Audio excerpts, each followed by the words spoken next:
सोलापूर जिल्ह्यातील दक्षिण सोलापूर तालुक्यामध्ये पावसाने मोठा प्रमाणात जोर धरलेला आहे। एकंदरीतच या पावसामुळे शेतकऱ्याचे लाखो रुपयाचे नुकसान झाले आहे। आपण आहोत दक्षिण सोलापूर तालुक्यातील बोरामणी गावात। आपण पाहू शकतो की शेतकऱ्याने पपई हे पीक लावलं होतं, परंतु अति पावसामुळे सलग 16 दिवस रोज पाऊस पडत आहे। त्या पावसामुळे पपईचं नुकसान झालेलं आहे। शेतकऱ्यांचं मोठ्या प्रमाणात नुकसान झालेलं आहे। लाखो रुपये खर्च करून शेतकरी पीक घेण्याचा प्रयत्न करतो, परंतु मे महिन्यामध्ये ह्या झालेल्या अवकाळी पावसामुळे शेतकऱ्याचं मोठं नुकसान झाल्याचं पाहावयास मिळतंय। आपण पाहू शकतो की अति पावसामुळे जे पिकं आहेत ते पिकं जळालेले आहेत, फळं आलेले आहेत, परंतु हे फळं जे आहेत ते येणाऱ्या काळात येणार नाहीत किंवा त्याचं नुकसान झालेलं आहे असं शेतकऱ्यांनी सांगितलेलं आहे।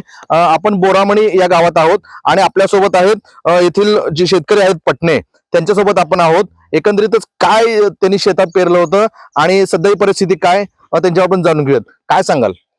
मी मल्लीनाथ पटणे बोरामणी। मी साधारण 20 डिसेंबरला पपईची लागवड केली होती। 5 एकर पपई लागवड करताना मला म्हणजे त्यावेळेस साधारण 70-80 हजार त्यावेळेस खर्च आला। नंतर लागवड हे ते करायला 70-80 म्हणजे असे साधारण 1.5 लाख ते 2 लाख रुपये त्यावेळेस खर्च आलं। पुन्हा ते लहान असताना त्याला औषध खत वगैरे व्यवस्था करून त्यावेळेस 2.5-3 लाख 3-3.5 लाख रुपये त्यावेळेस खर्च आला। म्हणजे तो साधारण 5 ते 6 लाख रुपये खर्च झालेला आहे। ते 5 ते 6 लाख रुपये खर्च झालेलं तर गेलंच पाण्यात।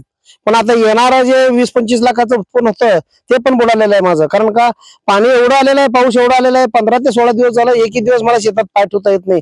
एवढं पाणी एवढं पाऊस, त्याच्यामुळे मुळीच काम करत नाहीये। पान सर्व जळून गेलेत। पपई लागले पण पपई ती आता येणार नाही, कारण वर पानच नाही म्हणलं तर पपई येत नसती। सर्वांना माहित आहे, सर्व शेतकऱ्यांना सुद्धा। अति पावसानं माझं खूप नुकसान झालेलं आहे। मे महिन्यामध्ये अवकाळी पावसानं माझं खूप मोठं नुकसान केलेलं आहे। पंचनामे करण्यासाठी महसूलचे अधिकारी आले आहेत का आणि काय परिस्थिती आहे एकंदरीत? नाही, अजूनपर्यंत तर कोणी आलेलं नाही। पंचनामे नाही तर कोणी शेताच्या म्हणजे कोण कुठल्याही शेतकऱ्याच्या बांधावर कोण अधिकारी आलेला नाही। कृषी अधिकारी नाही, तर तलाठी नाही, ग्रामसेवक नाही किंवा तहसीलदार नाही, मंडल अधिकारी नाहीत, कोणच नाहीत। हे कसं आहे, शासनाचं काम आहे की कलेक्टरला आदेश द्यायला पाहिजे, कलेक्टरने खालच्या लोकांना आदेश द्यायला पाहिजे। कारण कसं असतं, त्यांना तर काय माहिती, आता कलेक्टर सांगितल्यानंतर खालचे अधिकारी पळतील ना। म्हणजे शेतकऱ्याच्या बांधावर जावा, काय कोणाचं नुकसान झाले का पंचनामे करा, काय आहे का नुकसान झालेलं असेल त्यांचं पाठपुरावा करा, हे सरकारचं काम आहे। सरकारनं त्याला आदेश दिला तर ते काम पळतील की। तर एकंदरीतच 100 मिलीमीटरच्या वर पाऊस झाल्यानंतर 179 मिलीमीटर पाऊस झालेला आहे। एकंदरीतच शेतकऱ्यांच्या माहितीनुसार नुकसान हे मोठ्या प्रमाणात झालेलं आहे। काल पंढरपूर येथे कृषी मंत्री कोकाटे यांनी पंचनाम्याचे आदेश दिले आहेत, परंतु अद्यापपर्यंत शेतकऱ्याच्या बांधावर आणि शेतकऱ्यांच्या शेतीमध्ये पंचनामे करण्यासाठी शासकीय कोणतेही अधिकारी आले नाहीत। हे अधिकाऱ्यांनी लवकरात लवकर येऊन पंचनामे करावेत अशी मागणी देखील शेतकऱ्यांनी केलेली आहे। नवराष्ट्रासाठी विशाल भांगे, सोलापूर।